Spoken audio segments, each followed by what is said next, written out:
अविध्यानामन्तस्तिमिरामिहिरद्वीपनगिरे जदनं चैतन्यस्तवकं करन्दश्रुतिधरे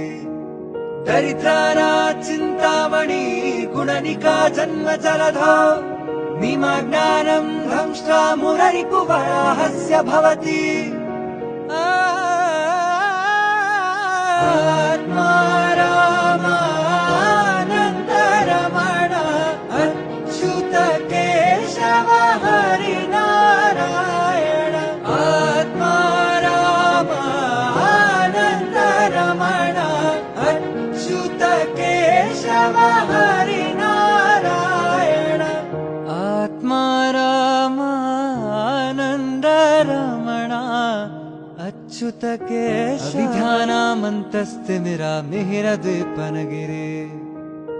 जदनं चैतन्यस्तवकं करन्दश्रुतिधरे दरिद्रानाचिन्तामणि गुणनिका जन्मजलधौ